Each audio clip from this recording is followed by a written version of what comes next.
Saludos oyentes de radio, gracias por escucharnos en la noche de este jueves 22 de febrero del año 2024. Enseguida vamos a hacer, como cada noche, el repaso a la actualidad política que nos deja este país, pero a esta hora los ojos de toda España están puestos en un barrio de la ciudad de Valencia, el barrio del Campanar, porque a las 5:20 de la tarde las llamas han comenzado a devorar un enorme bloque de pisos formado por dos torres que aloja 138 viviendas.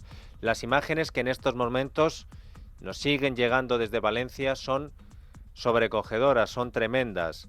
Los bomberos, 22 dotaciones luchando por apagar un fuego tremendo en un bloque de viviendas impresionante.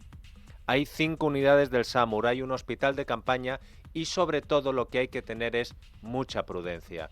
Ya saben nuestro lema, si no podemos ayudar, al menos no estorbemos. Por eso les vamos a contar con prudencia los datos que manejamos, que son los que son, porque los que tienen que trabajar ahora, en primer lugar, son los bomberos, no los periodistas. Y los bomberos lo que han hecho es apartar a los periodistas de un incendio espectacular donde el viento está provocando el movimiento de las llamas y, sobre todo, mucho humo. Y de ahí que los bomberos hayan pedido a la gente que no se acerque y, por supuesto, a los periodistas que se mantengan alejados. Esmeralda Ruiz, buenas noches. ¿Qué tal, Dieter? Muy buenas noches. ¿Qué vamos conociendo con toda la prudencia del mundo hasta el momento? Pues lo último, Dieter, que los bomberos acaban de rescatar a dos personas que se encontraban en uno de los balcones del edificio pidiendo auxilio. Se tratarían de un padre y su hija que estaban en la 6ª planta. Emergencias 112 de la Comunidad Valenciana confirma también en este momento que 7 personas han sido trasladadas al hospital, entre ellas un menor por inhalación de humo. Hay 2 bomberos también que han resultado heridos. Los trabajos para sofocar las llamas están siendo, Dieter, muy complicados. Hemos visto imágenes de gente tratando de huir incluso por los balcones de la virulencia del fuego. Las potentes llamas han saltado a la torre 2 del complejo y la sensación visible es que están devorando ese enorme bloque de viviendas. El edificio se encuentra en el cruce de la avenida del Maestro Rodrigo y la calle Poeta Rafael Alberti de Valencia. Hay que decir que este jueves además ha sido una jornada de mucho viento en la Comunidad Valenciana y esto pues ha contribuido a que el fuego se haya propagado rápidamente. Se ha ordenado el desalojo de todos los edificios colindantes y la alcaldesa de Valencia, María José Catalá, ha pedido a los vecinos de otras zonas de la ciudad que no se acerquen, que mucho cuidado, que no se acerquen a las inmediaciones del incendio para facilitar el trabajo de los equipos de emergencia movilizados en este momento. Pues ese es el principal consejo que les tenemos que dar a esta hora. El fuego, si lo quieren ver, por una cuestión de curiosidad informativa, lo ven desde casa y en la televisión. Hay que dejar trabajar a los bomberos que se están jugando el tipo por apagar un bloque enorme de edificios y viviendas y según tengamos información contrastada, nosotros se le iremos trasladando a los oyentes de la noche de radio. Mientras tanto, como ya no les podemos ayudar más, no estorbamos a la labor de los bomberos y les contamos que en Valencia hay un incendio que está devorando dos torres de edificios de 138 viviendas, que lo que se sabe hasta ahora es que había al menos 2 personas atrapadas y que los bomberos las han podido rescatar y que hay 22 dotaciones de bomberos trabajando. Mucha suerte a los bomberos en esa labor de rescate. Si hay alguna novedad, enseguida, en nuestro resumen de las 8:30, de las 7:30 en Canarias, volveremos a darles buena cuenta de lo que está pasando en ese incendio en Valencia. De momento, Isaac, si te parece, comenzamos con el guión que habíamos preparado para nuestros oyentes sobre la actualidad política en España.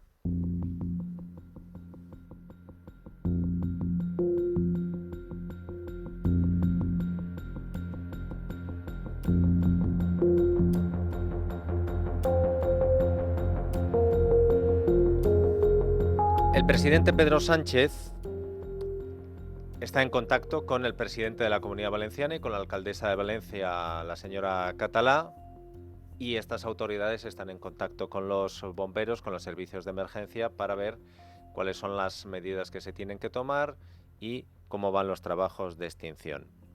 Ya que he citado a Pedro Sánchez, les diré que de todas las cosas negativas que le han ocurrido en esta semana horribilis en lo político para él, semana que todavía no ha acabado, hay una que en mi opinión está pasando bastante desapercibida y yo creo que no lo merece.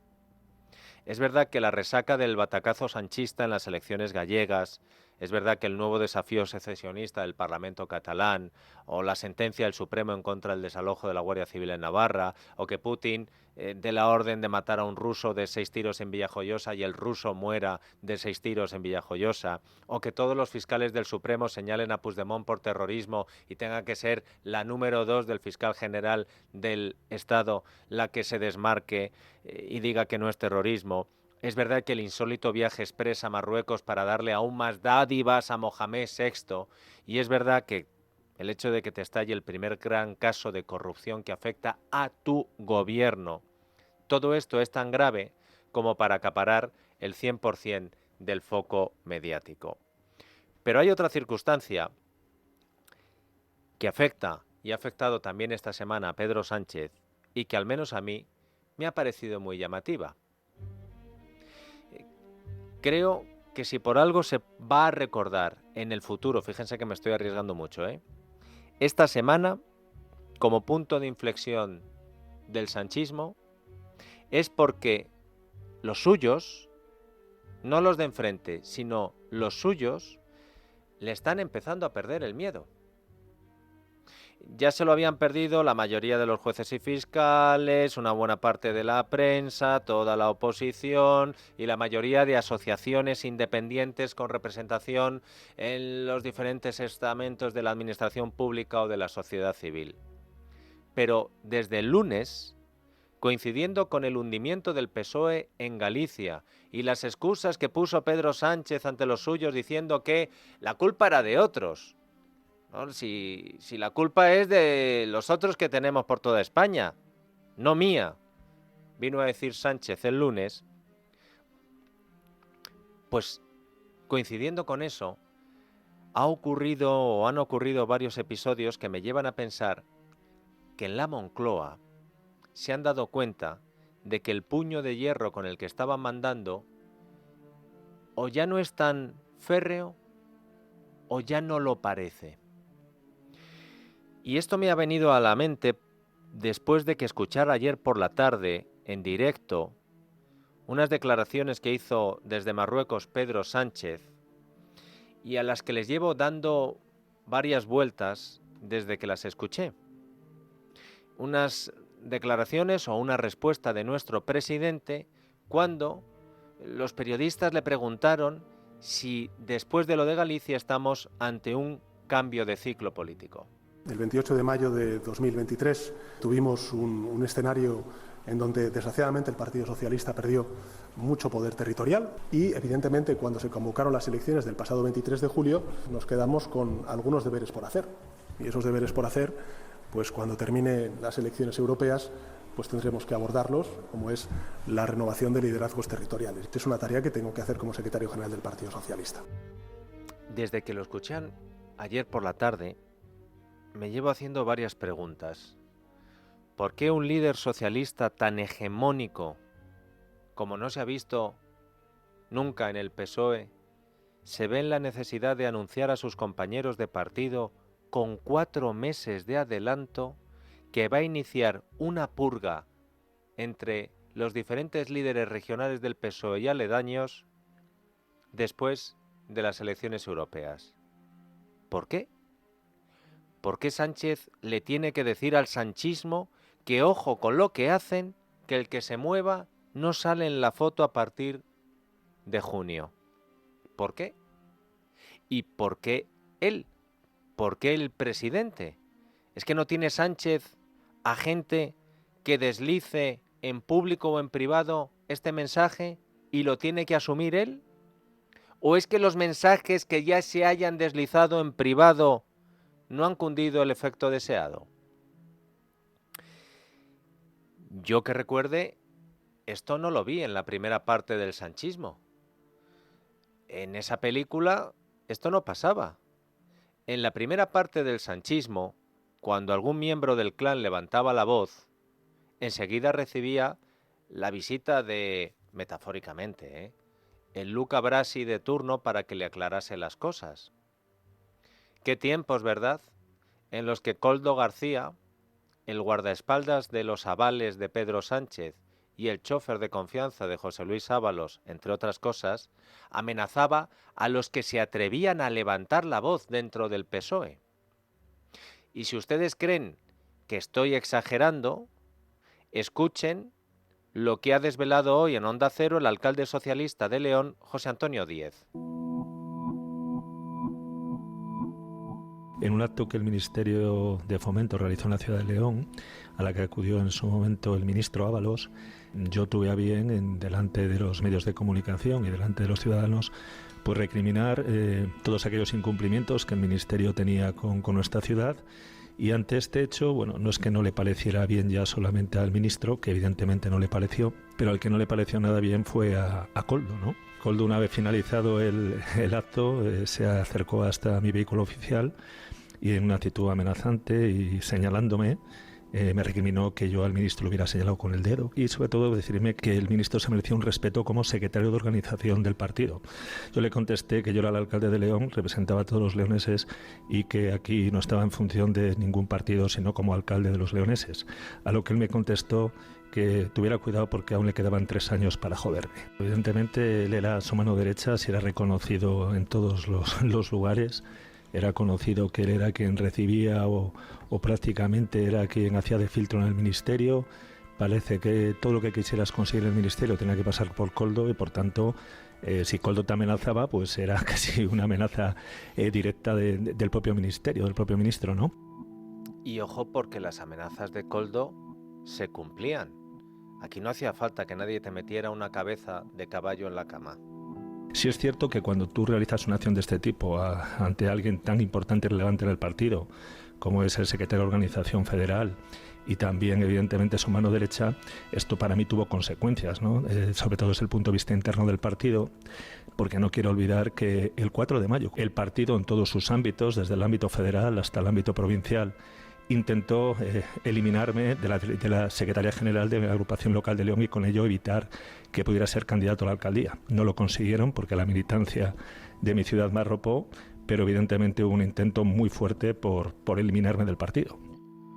Un intento muy fuerte por eliminarme del partido, ha dicho casi entre sollozos el alcalde socialista de León, después de que el número 2 o la mano derecha de Ábalos le dijera: te vamos a joder la vida.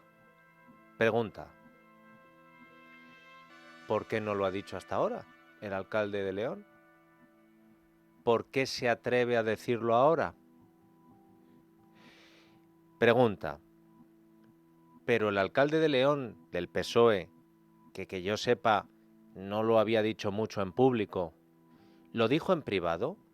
Es decir, el alcalde de León, cuando el guardaespaldas de las urnas y de los avales de Pedro Sánchez y el chofer de Ábalos y muchas cosas más, lo amenaza en nombre del ministro y le dice: te vamos a joder, ¿no fue a denunciarlo al ministerio? ¿No fue a decir: oye, que mira lo que me dice este tipo? Pues sí, resulta que en privado sí lo dijo. Escuchen lo que el alcalde socialista del PSOE ha dicho luego en la cadena SER. El ministerio, por distintos cauces, intentó o bien que no habláramos del tema o que cambiáramos nuestra versión, cosa que me pareció terrible, o también lo que de alguna manera pretendieron es que nosotros no diéramos mayor relevancia e importancia a este asunto. En la primera parte del sanchismo las cosas se solucionaban así. Que protestas porque no hacen caso a tu ciudad, que dejas en mal lugar al ministro, aunque sea de tu propio partido, pues te aparece un tipo que mide más que un armario ropero, con un pasado como portero de puticlubs, y te dice que te va a joder la vida.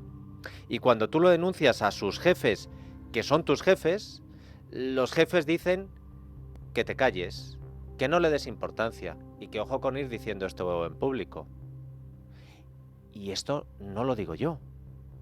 Este relato de la película, la primera parte del sanchismo, o el sanchismo primera parte, la ha descrito el alcalde socialista de León. Y se habrán dado cuenta que me estoy refiriendo a Koldo García, el ya famoso Koldo, como el guardaespaldas de los avales de Sánchez. Y esto es algo que contó en su primer libro el propio Sánchez, y que lo mismo ahora piden en la editorial que lo borren si sacan una edición de bolsillo de Manual de Resistencia.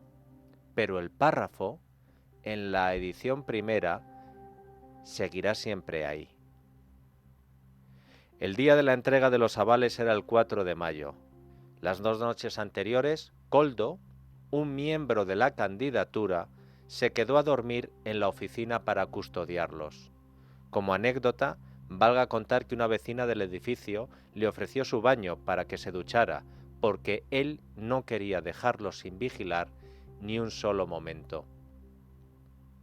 ¿Qué cosas pasan en el PSOE, verdad? Hay unas primarias, recoges unos avales y tienes que poner a un exportero de un puticlub a dormir encima de las urnas porque te da miedo que los quemen, que los roben o que pase como pasó con las urnas y Zapatero en las primarias.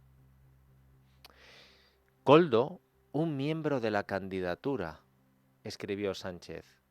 Koldo, el hombre al que le fías la vigilancia de tu futuro político. Koldo, el hombre al que hoy ya nadie conoce en el PSOE.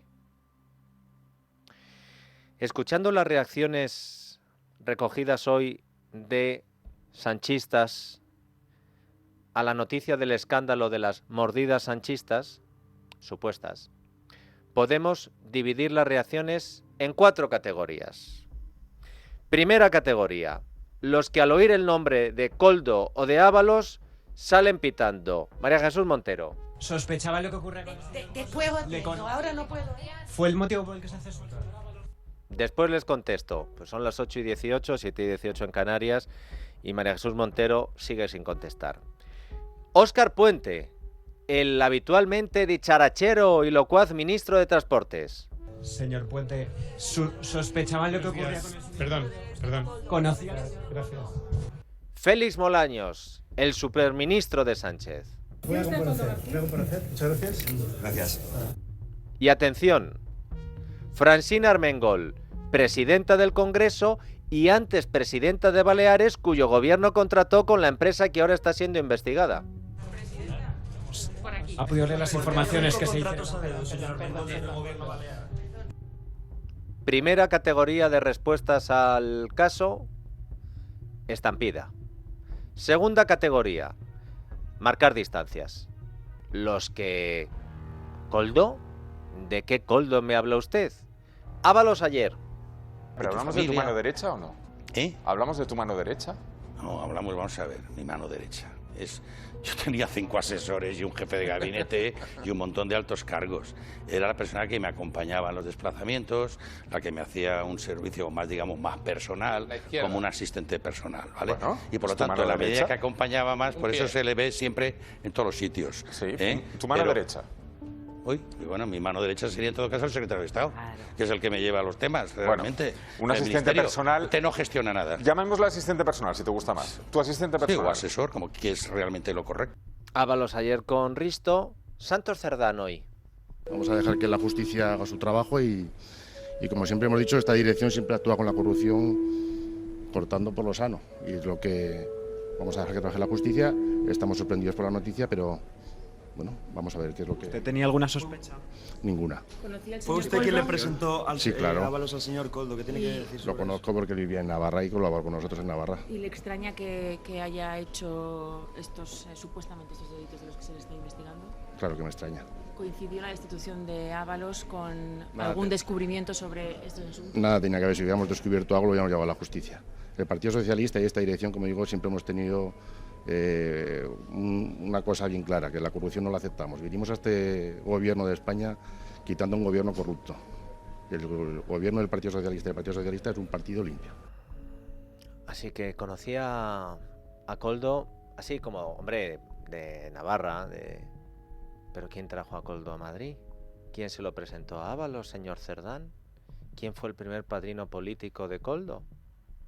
¿Saben qué tienen en común José Luis Ábalos y Santos Cerdán, además de haber sido íntimos del que ahora reniegan? Que los dos han sido los secretarios de organización del PSOE de Pedro Sánchez.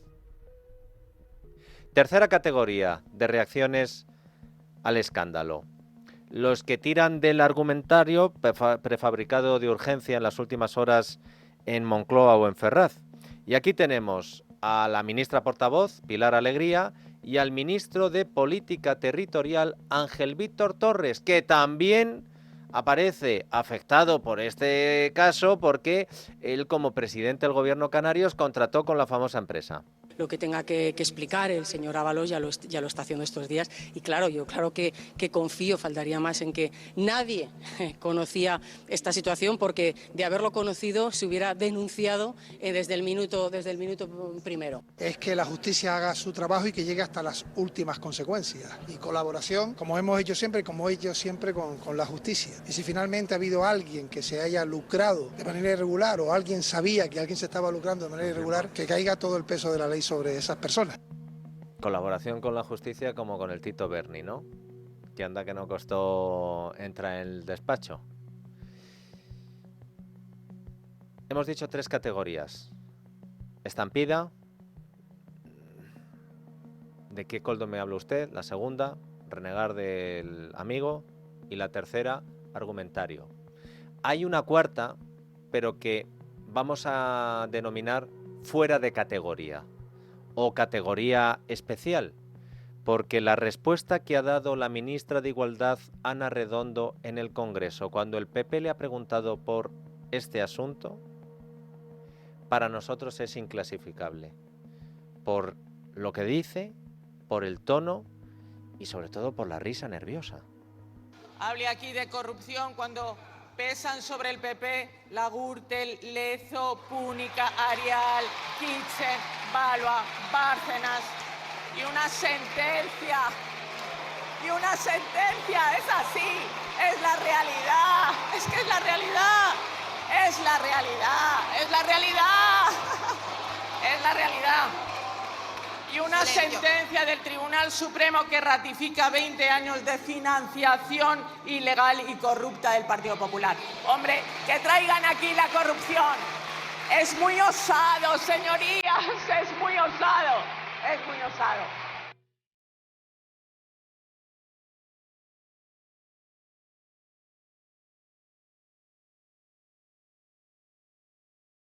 En el Partido Popular, al margen de la respuesta de Ana Redondo, de la ministra de Igualdad, que ya iremos haciendo la digestión, en el Partido Popular han visto, en este caso, un ejemplo de justicia poética.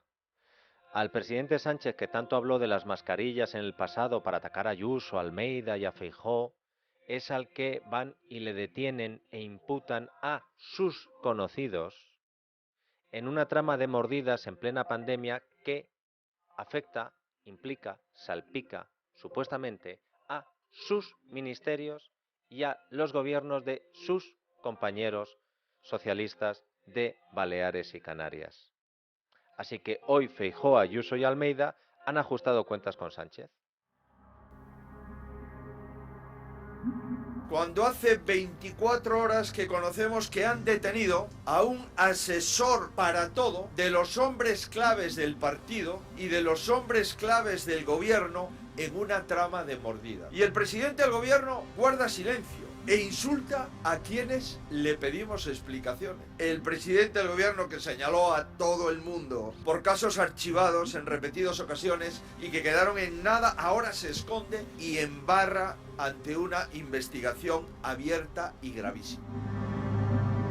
Y esto no es un escándalo, esto es una trama escandalosa, con decenas de tentáculos y de detenidos. En Madrid, a su alcalde y a la presidenta de la comunidad se nos hace responsables hasta de la muerte previa de un pato. Pero eso sí, Sánchez no tiene nada que ver con esto. No, ahora toca que se responsabilice y dé la cara de todo lo que ocurre en su gobierno. De todo es de todo. Todo lo que está saliendo y queda por salir, a cualquier gobierno honrado lo haría caer inmediatamente, al instante. Pero claro, este gobierno va de limpio, de coldo y paja. Pero como se han acostumbrado a difamar y a mentir, tenemos que soportar cómo una maquinaria gubernamental, con todo su peso y su influencia, pretende difamar a mi gobierno, mi familia y a mí. Y a todos ellos les digo una cosa, la fruta me gusta muchísimo. Le va a pasar lo mismo que a Koldo, que nadie en el Partido Socialista reconocerá que le conocía. Porque a Koldo no le conoce nadie en el Partido Socialista. Y Pedro Sánchez va a dejar el socialismo que nadie va a querer conocerle, nadie va a querer decir que trabajó y que colaboró con el sanchismo en los tiempos más difíciles para España. Bueno, pues veremos si ese momento llega. El actual es que del que reniegan es de Koldo. Y el presidente del gobierno, como presidente del gobierno, tendrá que dar explicaciones por las supuestas mordidas que afectan a su gobierno. Pero como secretario general del PSOE está tardando en dar respuesta a otra cuestión que hemos conocido hoy. Y que por, no sé si miedo o lealtad, el alcalde socialista de León ocultó durante todo este tiempo a la opinión pública, pero a su partido lo dijo. Koldo me amenazó. Koldo me dijo que me iba a joder la vida. Y han estado a punto de eliminarme políticamente. Y yo lo dije y me dijeron que mirara para otro lado. Ayer le preguntaron a Sánchez por los resultados del PSOE de Galicia. ¿Se siente usted responsable? Y dijo, soy el secretario general del PSOE, soy el responsable de todo.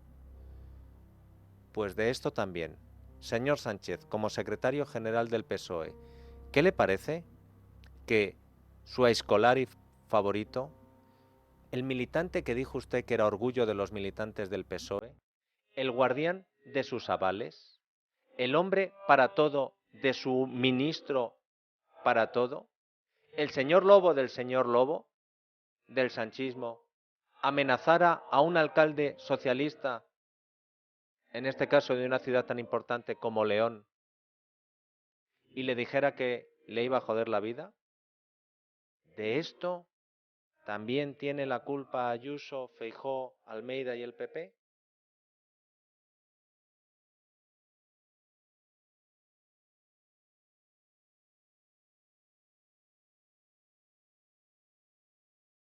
La noche de Dieter, con Dieter Brandau, en Es Radio.